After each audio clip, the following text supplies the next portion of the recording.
Bismillah, alhamdulillah, wassalatu wassalamu ala rasulillah wa ala alihi wa ashabihi wa man tabi'ahum ila yaumil qiyamah. Coba ibu saudara-saudara sekalian yang dimuliakan Allah Subhanahu wa taala.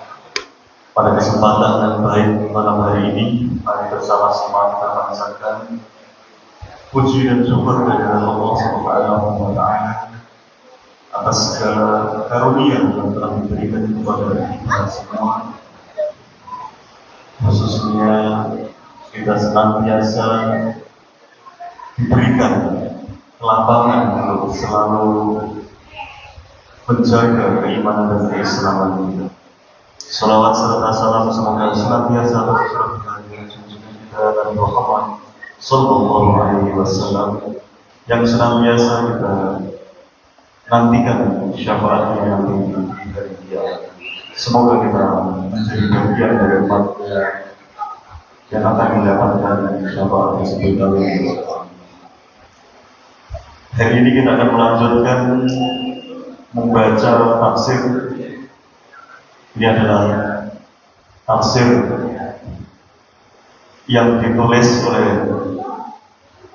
Profesor Dr. Muhammad Said Al-Tantawi.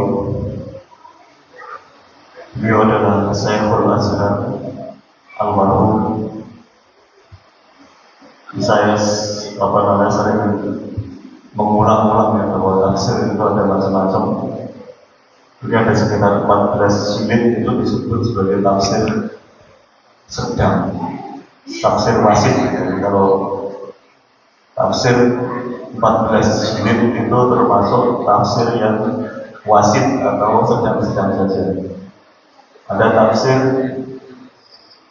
yang satu jilid, misalnya itu tafsir pendek seperti tafsir Jalalain. Ada juga tafsir-tafsir yang lebih besar lagi, itu disebut dengan tafsir besar. Hari ini kita akan membaca surat Al-Baqarah ayat 50. A'udzu billahi minasyaitonir rajim. Wa idh faraqna bikumul bahra fa anjaynakum wa aghraqna ala fir'auna wa antum tanzurun.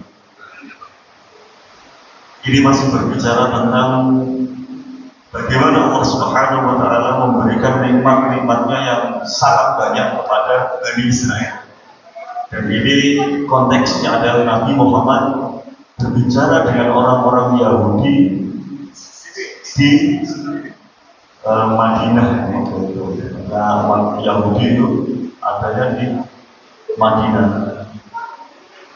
Diingatkan tentang nikmat-nikmat yang telah diberikan kepada nenek moyangnya Bani Israel supaya mereka mengingat peristiwa-peristiwa bersejarah yang besar itu, sehingga Bani Israel ini kembali ya ke jalan Allah Subhanahu wa taala.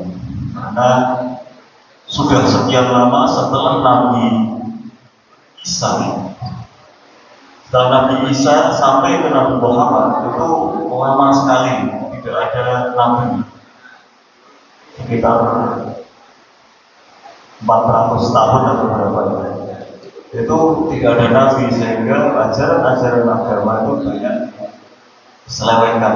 Nah, Nabi Muhammad hadir itu untuk mengembalikan ajaran agama itu kepada yang seharusnya. Jadi, ketika di Madinah Nabi Muhammad bertemu dengan orang-orang dari Bani Israel, tentunya kalau Nabi Muhammad tidak bisa menjelaskan tentang peristiwa yang pernah terjadi pada masa lalu, itu tentunya kredibilitas dari Nabi Muhammad itu diragukan oleh orang-orang ini Bani Israel. Jadi kita misalnya kita berada di tengah-tengah masyarakat, terus kita bisa berbicara tentang kisah dari nenek moyang orang-orang tersebut, maka di situ kita akan mendapatkan kredibilitas dari komunitas tersebut. Ini salah satu hal yang penting. Kalau kita misalnya datang ke suatu tempat, itu pelajari dulu silsilahnya seperti apa, sejarahnya seperti apa. Nah, kalau kita bisa memberikan penuturan sejarah tentang kehidupan nenek moyang mereka, itu pasti kita akan mendapatkan poin dari komunitas tersebut. Jadi, dan ini juga yang dilakukan oleh Rasulullah SAW. Rasulullah dengan secara jelas memberikan ini penuturan sejarah tentang Bani Israel. Di ayat 50 ini, wa idh faraqna bihimul bahra. Dan ketika kami faraqna itu artinya memisahkan bikum al-bahr, memisahkan, membelah laut. Jadi laut itu pernah terbelah. Fa'anjainakum, dan karena laut terbelah, maka maka kami selamatkan kalian semua. Wa aghraqna ala Fir'aun, dan kami tenggelamkan ala Fir'aun, bala tentaranya Fir'aun, dan Fir'aun itu sendiri juga ada di dalamnya. Wa antum tanzurun, dan kalian melihat secara kasat mata. Ini ayatnya berbunyi seperti itu. Wal ma'na, tafsirnya di sini disebutkan wahyu Bani Israel. Dan ingatlah wahai Bani Israel min jumlah ni'matina 'alaikum, terhadap ingatlah atas kenikmatan-kenikmatan yang telah aku berikan kepadamu. Di antaranya adalah nikmatul fardil bahri bikum. Salah satunya adalah kenikmatan laut yang dibelah. Wal fisolu ba'da ittisalihi, laut itu pisah. Jadi laut itu kita bisa membayangkan kedalaman laut itu berapa. Kita bayangkan laut itu kedalamannya berapa. Dipukul dengan tongkatnya Nabi Musa, lalu laut itu terbelah dan menjadi jalan. Gitu. Haina daraba Musa bi'asahu, dan laut itu terbelah ketika Nabi Musa memukul bi'asahu dengan tongkatnya. Fa asbahat fihi tariqun yabisatun fawajaltumuha. Fa asbahat fihi tariqun yabisatun, maka laut itu akhirnya menjadi jalan yang kering. Jalannya itu kering. Jadi laut air dipukul dengan tongkat, dengan tiba-tiba seketika menjadi jalan yang kering. Wasirtu biha haruban min fir'auna wa jundihi. Wasirtu biha, dan engkau semua ini Bani Israel ya, engkau melewati jalan tersebut haruban min fir'auna, karena lari dari kejaran Fir'aun, wajud diri dan tentaranya Fir'aun. Kita dikatakan Rabbul Najah, dengan pertolongan Allah seperti itu, maka sempurna pertolongan atau keselamatan yang telah diberikan oleh Allah Subhanahu wa Ta'ala. Wa hasalal gharqu li'a'daikum, dan musuh-musuhmu semuanya tenggelam. Jadi tenggelam waktaan abaru wara'ahu wa qad syahidtuhum wal bahru yaluquhum bi afwajihi. Mereka tenggelam pada saat mereka berada di belakangmu dengan mengejarnya. Jadi Bani Israel ini dibawa oleh Nabi Musa di malam hari dari tempatnya Fir'aun, tujuannya itu menuju ke Palestina. Dulu Palestina itu tidak seperti sekarang. Kalau dulu itu Palestina itu bagian dari negeri Syam. Zaman dulu itu semuanya itu jadi satu. Yang namanya sekarang ini Palestina, Yordania, Lebanon, sama Syria. itu dulunya satu kawasan yang disebut dengan Syam. Nabi Muhammad itu dulu waktu kecil, waktu berdagang, itu ke negeri Syam itu. Nah, yang dituju ini adalah Palestina. Palestina itu berbatasan dengan Mesir. Kalau sekarang kita ke Mesir, misalnya ya, sekarang kita ke Mesir, ke wilayah yang mepet dengan Mesir itu Gaza. Itu bisa langsung. Jadi larinya Musa dan dari Israel itu menuju ke arah Palestina. Kalau sekarang kita lihat Palestina ya sudah seperti dulu lagi. Palestina sekarang itu antara Gaza dengan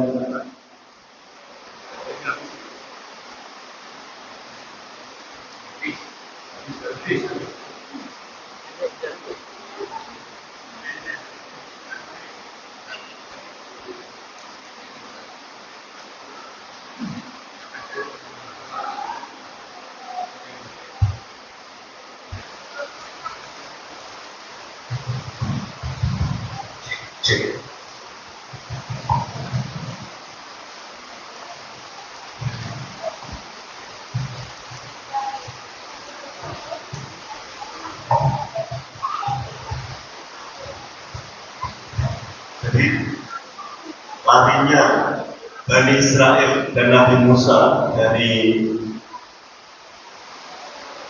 Fir'aun itu kan ada di Mesir.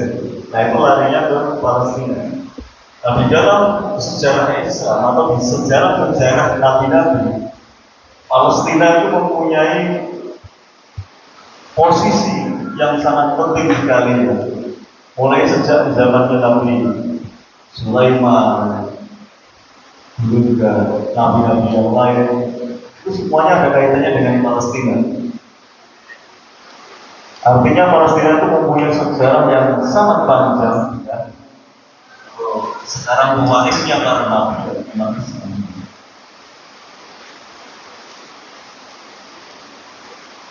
Ini di dalam tafsir ini dijelaskan runtutan ceritanya.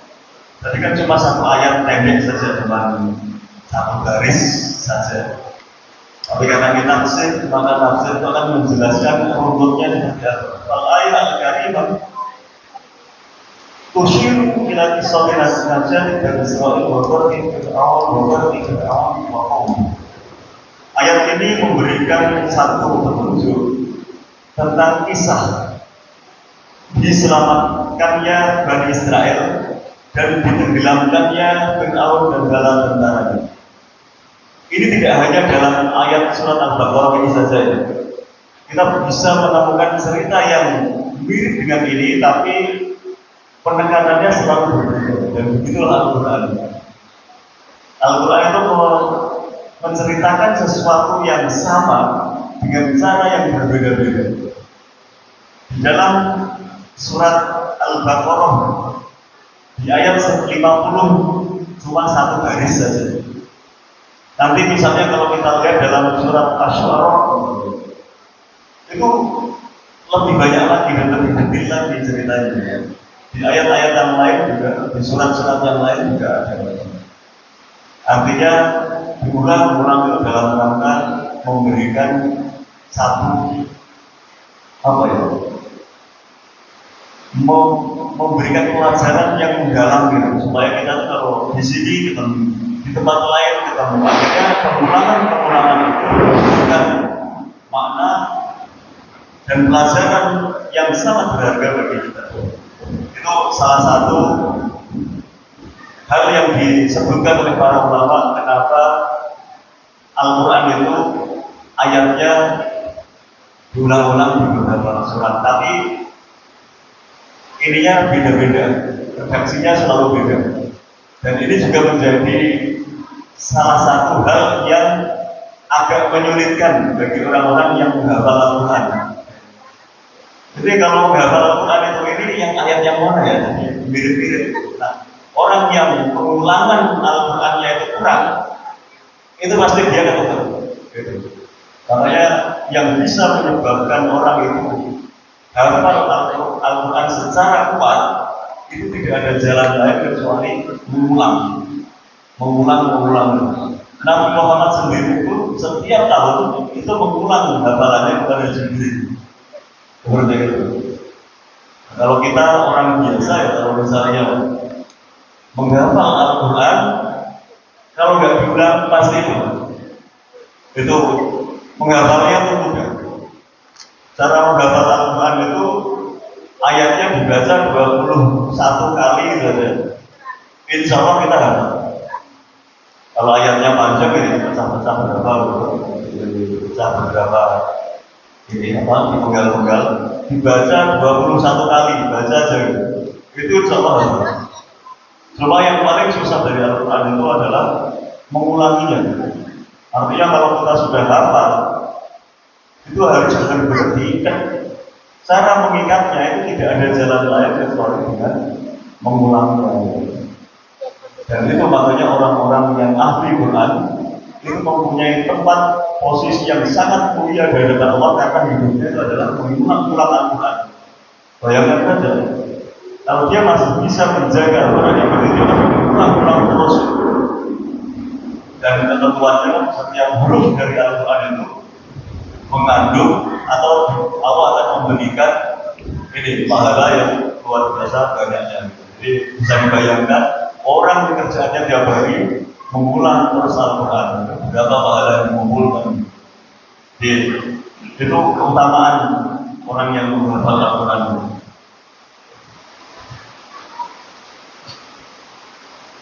Ini ceritanya dalam tafsir ini dijelaskan secara rinci. Allah Subhanahu wa Ta'ala auha ila nabiyyi Musa alaihi wasallam an yarhila bi Bani Israil lailan min ardi Misra. Allah Subhanahu wa Ta'ala memerintahkan kepada Nabi Musa untuk membawa lari Bani Israel di malam hari min ardi Misra, dari tanah Mesir, allati tala'adahu fiha, di mana Bani Israel itu disiksa dengan sangat sadis oleh Fir'aun di Mesir, selama di Mesir itu. Terus disuruh lari kemana? Ila ardi Filastin, untuk lari menuju ke Palestina. Wa nafadha Musa alaihissalam fa'amaru bihi. Allah Subhanahu wa Ta'ala, dan akhirnya Musa melaksanakan perintah Allah Subhanahu wa Ta'ala. Artinya malam hari membawa Bani Israel keluar dari Mesir. Wa 'alima Fir'aun anna Musa wa qawmuhu kharaju min ardi Syam. Lalu Fir'aun dan bala tentaranya itu akhirnya tahu bahwa Nabi Musa dan Bani Israel itu lari menuju ke arah negeri Syam. Yang tadi saya sebutkan, Syam itu dulu pernah ada dan tidak terpecah-pecah dari menjadi negara empat negara seperti sekarang. Terpecahnya Syam itu karena perjanjian pada zaman modern, perjanjian antara Inggris dengan Prancis. Kalau mau Google ini namanya perjanjiannya Sykes-Picot. Picot itu PICOT, karena orang Prancis. Picot misalnya, tapi bahasanya Picot. Sykes-Picot itu orang Inggris. Picot itu orang ini Prancis. Jadi zaman dulu Prancis sama Inggris ini bersekongkol melawan khilafah Utsmaniyah. Nanti kita lawan khilafah Islam, karena saat itu negeri Syam itu berada di dalam kekuasaan khilafah Utsmaniyah. Akhirnya Inggris Prancis ini bersekongkol terus untuk menguasai negeri Syam. Kalau setelah dikuasai nanti dibagi-bagi. Akhirnya yang bagian Palestina dan Syria dan Jordania itu menjadi bagiannya Inggris, yang bagian Suriah dengan Lebanon itu menjadi bagiannya Prancis. Makanya nanti Ini akan ada rentetannya dengan 9 itu Sykes Picot itu kalau nggak salah 1916. Nanti 1917 itu ada orang Inggris namanya Balfour. Dia memberikan janji kepada orang-orang Yahudi di seluruh dunia, nanti kalian akan kami kasih tanah di Palestina. Nah, si siapa namanya Balfour ini orang Inggris. Gitu. Jadi 1917 itu Balfour memberikan ini janji kepada orang-orang Yahudi nanti akan diberikan tanah yaitu di Palestina. Makanya saya pernah bilang di sini juga bahwa ketika Donald Trump mengikrarkan, memamerkan, mengakui Al-Quds sebagai ibu kotanya Israel itu pada tahun 2017. Itu kalau kita membaca sejarah itu ditarik 100 tahun dari 1917. Jadi kalau kita nggak tahu sejarah kelihatannya nggak ada hubungannya. Tapi begitu kita tahu sejarahnya, oh ini ternyata janji yang 100 tahun dulu telah ditunaikan disempurnakan. Artinya mereka di dalam melaksanakan agendanya itu konsisten. Itu orang-orang kafir itu konsisten. Kita yang tidak konsisten. Jadi ini apa namanya? Dan kebatilan kalau dilakukan dengan sungguh-sungguh itu bisa mengalahkan kebaikan yang tidak diatur, tidak dimanage dengan baik. Al-haqqu bila nidhamin yaghlibuhul haqq batilu binidhamin. Itu rumusnya gitu. Al-haqqu kebenaran bila nidhamin tidak diatur dengan baik, yaghlibuhul batilu maka dia akan dikalahkan oleh kebatilan binidhamin yang diatur dengan baik. Dan ini terjadi hari ini. Ya nyatanya seperti itu. Palestina dibombardir dan lain sebagainya, dan umat Islam yang ada di sekitarnya itu ya boleh dikatakan tidur. Gitu. Jadi pertama kali Israel menggempur Palestina, di malam itu Perdana Menteri Israel tidak bisa tidur karena khawatir akan diserang balik oleh orang-orang Arab di sekitar Palestina. Tapi ditunggu sampai subuh, ternyata tidak ada balasan. Akhirnya Perdana Menteri Palestina Israel saat itu bilang, lanjutkan serangannya. Kita berada di tengah-tengah umat yang sedang tidur. Jadi seperti itu. Sejarah-sejarah kita munculkan lagi seperti ini itu mengenang bahwa Palestina itu memang mempunyai posisi yang sangat penting di dalam umat Islam, karena dia bolak-balik disebutkan di dalam Al-Quran. Sehingga kalau kita mengetahui sejarah bagaimana Al-Quran menyebut sejarah, menyebut tentang Palestina, akhirnya kita menghargai posisi dari Palestina itu. Jangan sampai sejarah yang ini milik kita itu hilang atau tidak bisa kita pertahankan dengan baik. Jadi menuju ke Palestina. Wa 'alima Fir'aun annahu sawfa kharaju ila al-Syam, dan para tentaranya Fir'aun tahu kata Fir'aun bisa bijaishin kabirin, maka Fir'aun ini mengikuti, mengejar bijaishin kabirin dengan tentara yang besar. Wa adrakahu ma'atul syamsi qurba sahili al-bahril ahmar.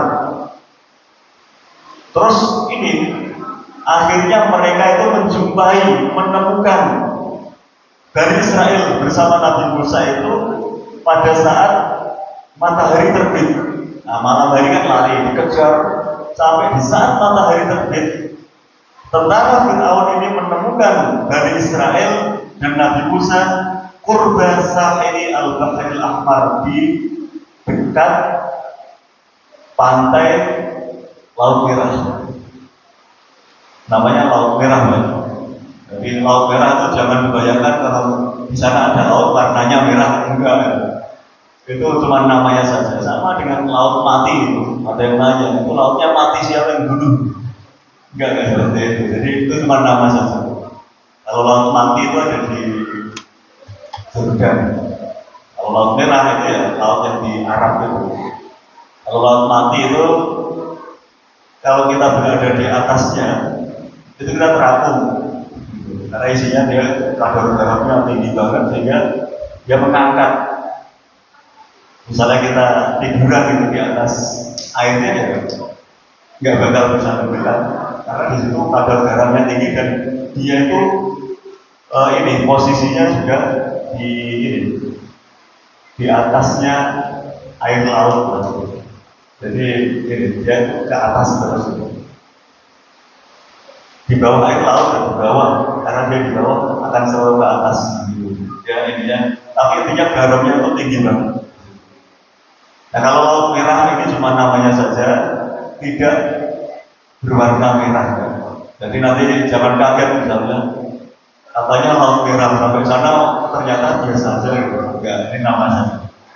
Jadi bayangkan saja, di situ Fir'aun mengejar dan Bani Israel bersama Nabi Musa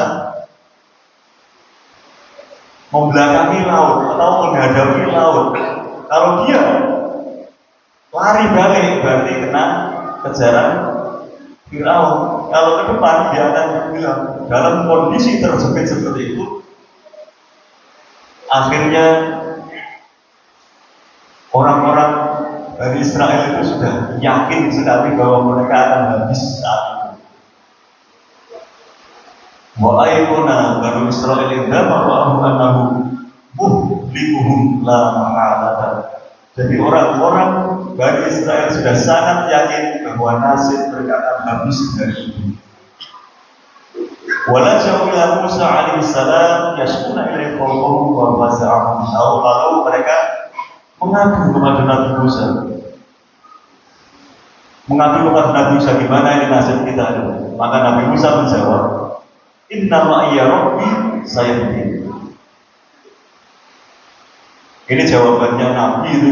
Jadi kalau orang benar-benar Nabi itu di saat kepepet itu dia tidak pernah mempunyai pesimisme. Itu pemimpin itu seperti itu, selalu memberikan optimisme kepada orang-orang yang dipimpinnya. Maka Nabi Musa menjawab, Inna ma'iya Rabbi sayahdin.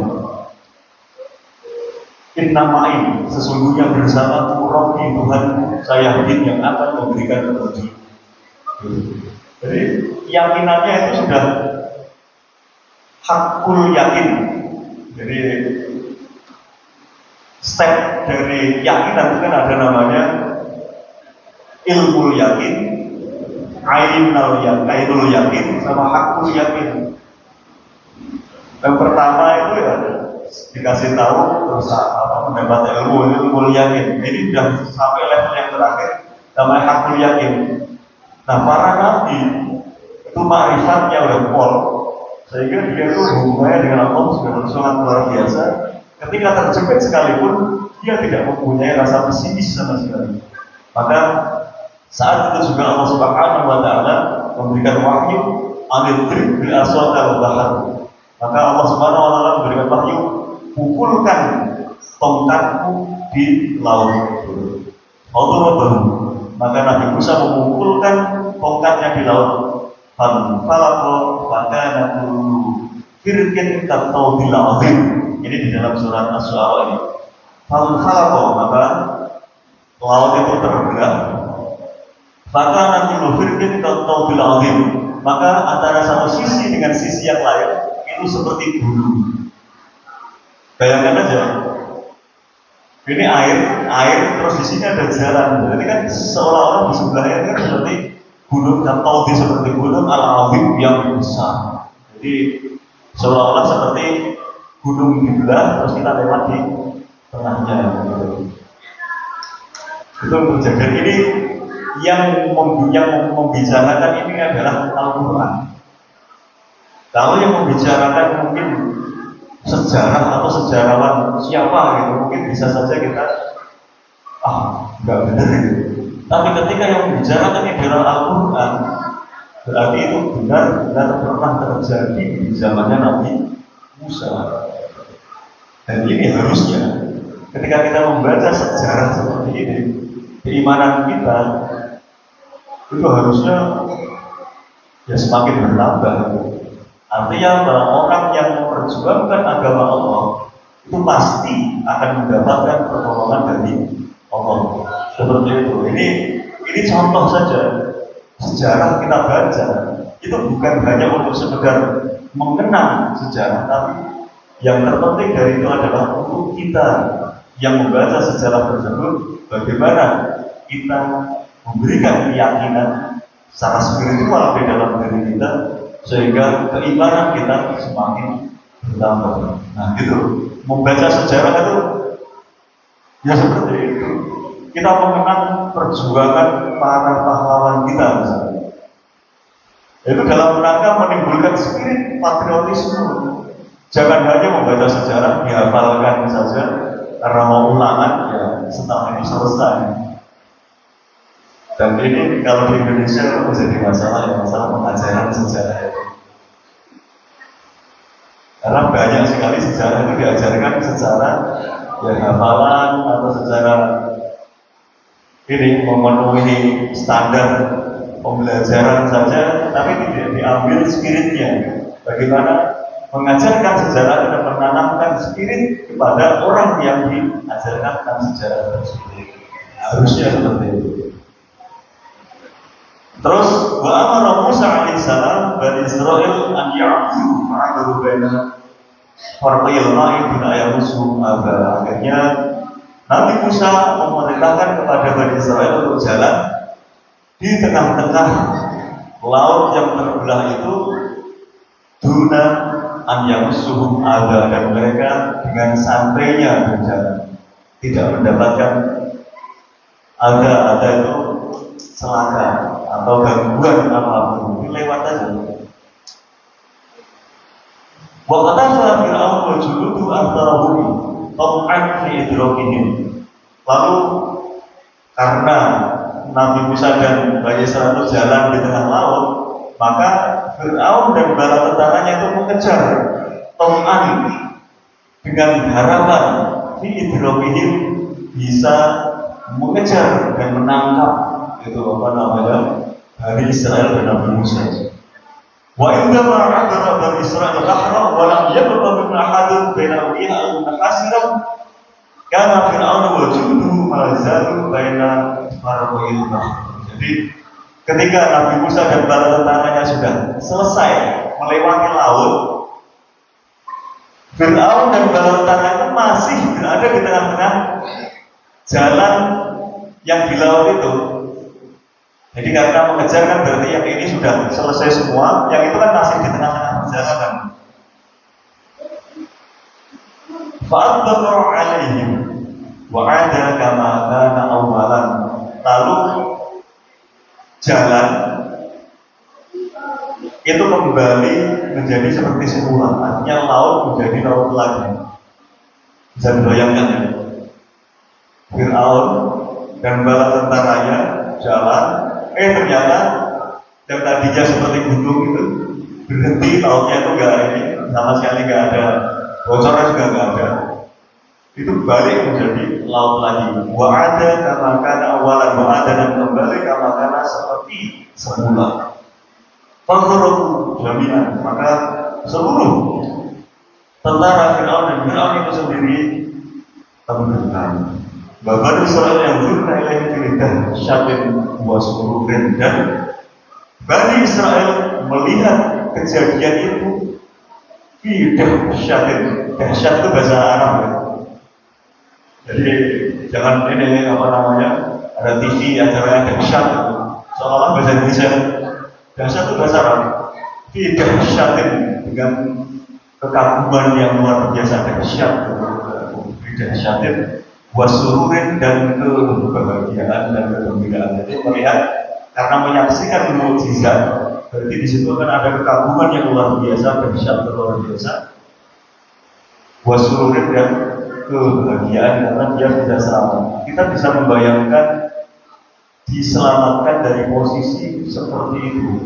Maka di sini di ayatnya wa idh faraqna bikumul bahra, dan ingatlah ketika kami, kata Allah, membelah laut untukmu, fa'anjainakum, dan kami menyelamatkan kalian semua.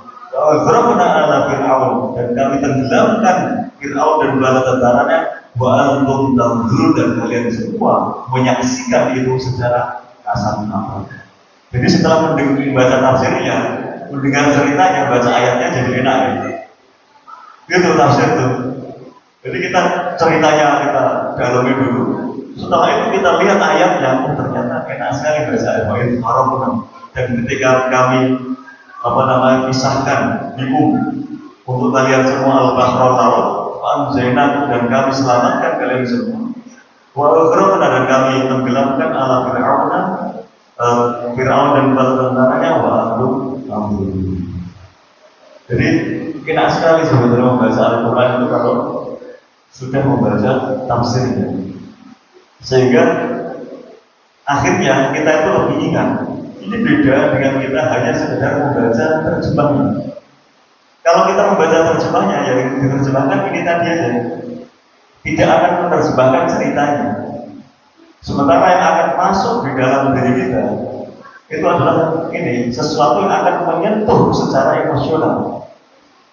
Saya kasih tahu cara ini, kalau kita ingin menyusun teks atau menyusun satu pidato, itu ada triloginya. Triloginya itu namanya ethos, sama logos. Jadi kalau yang mau nanti kalau ini kenapa waktu itu sangat viral ketika diceritakan oleh Pak Harun di sini. Itu di situ yang paling kental itu unsur namanya pathos. Misalnya pathos namanya pathos. Pathos itu emosional. Segala pidato yang di situ ada unsur emosional yang menyentuh emosi, maka di situ akan masuk ke dalam audiens. Itu baru satu unsur namanya pathos. Yang kedua, ini ilmunya Aristoteles ya, ilmunya Aristoteles. Terus yang ketiga, yang kedua itu ada namanya logos. Logos itu sesuatu yang logika. Kita sebutkan data-data, implikasi dari data itu seperti apa terhadap ini dikaitkan itu. Nah, itu juga akan menambah kualitas dari pidato. Logos. Yang satu lagi adalah ethos. Ethos itu dari kata-kata etik. Jadi harus memberikan kredibilitas. Kita sebagai orang yang menyampaikan itu harus memberikan keyakinan kepada orang yang kita beritahu bahwa apa yang kita sampaikan itu pasti benar adanya. Bagaimana kita memberikan kredibilitas kepada orang yang menerima. Nah, kalau pidato ada 3 unsurnya ini, insya Allah itu yang mendengarkan akan ingat dan akan bisa ditangkap dengan baik. Nah, nanti kalau kita nyusun pidato mau ceramah, lihat 3 unsur itu. Ada ethosnya, ada ethosnya, ada logosnya. Jadi kalau kita sudah 3-3-nya masuk, ya udah. Dan ilmu kalau itu diringkes, ada satu kalimat dari Cicero yang ahli orator juga zaman dulu tadi. Barang siapa yang naik panggung tanpa persiapan, maka dia akan turun dari panggung tanpa kehormatan. Gitu. Kalau dia kurang persiapan, terus naik panggung, pasti yang disampaikan itu tidak mengandung unsur pathos, logos, atau ethos tadi. Akhirnya dia turun dari panggung itu ya tidak puas. Yang di ceramai juga tidak puas. Akhirnya dia akan turun dari panggung tanpa kehormatan. Itu ilmu panggung seperti itu.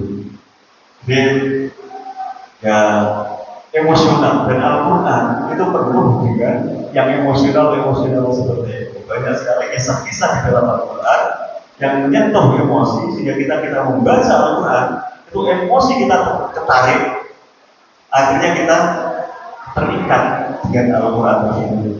Itu kalau kita bisa memahami Al-Quran. Kalau bacanya sekedar terjemah, itu saya sendiri tidak yakin sisi emosional dari yang kisah-kisah itu benar-benar kita dapatkan. Nah, makanya pentingnya kita perlu membaca tafsir, memahami lebih dalam dari kisah-kisah Al-Quran. Itu supaya kita benar-benar ada keterikatan antara diri kita dengan Al-Quran. Nah, kalau sudah terikat dengan Al-Quran, akhirnya Al-Quran itu benar-benar seolah-olah diturunkan untuk kita. Itu ketika Nabi Muhammad sudah wafat, maka Al-Quran ini menjadi milik umatnya. Gitu. Nah, akhirnya kita ya harus benar-benar bisa mewarisi Al-Quran dari Nabi kita Muhammad SAW dengan baik, yaitu dengan benar-benar mendalami Al-Quran dan menganggap bahwa Al-Quran itu adalah milik kita. Gitu. Salah satunya adalah dengan membaca tafsirnya dan mendapatkan pelajaran-pelajaran yang berharga dari Al-Quran. Gitu. Jadi ini sebagai salah satu contoh ya, bagaimana Allah Subhanahu wa Ta'ala menunjukkan kebesarannya dan itu diberikan kepada Bani Israel dan Nabi Musa. Dan karena ini yang bercerita adalah Allah, maka kita yakin seyakin-yakinnya. Kalau kita tidak yakin, berarti keimanan kita tidak sah karena kita tidak meyakini kebenaran dari Al-Quran. Jadi agama itu kadang-kadang tidak perlu logika. Saya tidak bilang agama tidak perlu logika. Kadang-kadang kita harus meninggalkan logika kita ketika berkaitan dengan hal-hal yang barangkali secara ini umum tidak logis. Laut kok dipukul pakai tongkat bisa menjadi jalan, tidak logis. Tapi ketika ini kita berbicara tentang agama, logika itu bisa kita sampaikan. Karena apa? Karena ada sesuatu yang lebih penting dari logika, yaitu mengimani Al-Quran itu sendiri. Jadi, itu mungkin ini sudah isya. Semoga kita bisa sama-sama mendapatkan pelajaran dan terutama kita bisa kembali mengenang perjuangan para nabi. Nabi Musa itu tidak ringan perjuangannya, harus menyelamatkan dari Israel dari siksaan Fir'aun dan sampai dikejar-kejar seperti itu. Dan Allah menyelamatkan Nabi Musa. Maka Nabi Musa ini menjadi salah satu nabi yang disebut sebagai Ulul Azmi. Dan Ulul Azmi, nabi yang dianggap lebih daripada nabi-nabi yang lain, seperti Nabi Ibrahim, Nabi Isa, Nabi Muhammad, dan Nabi Musa. Demikian kurang lebihnya saya mohon maaf. Nanti kita lanjutkan lagi di dalam pertemuan berikutnya. Mari kita tutup dengan doa kafaratul majlis. Assalamualaikum warahmatullahi wabarakatuh.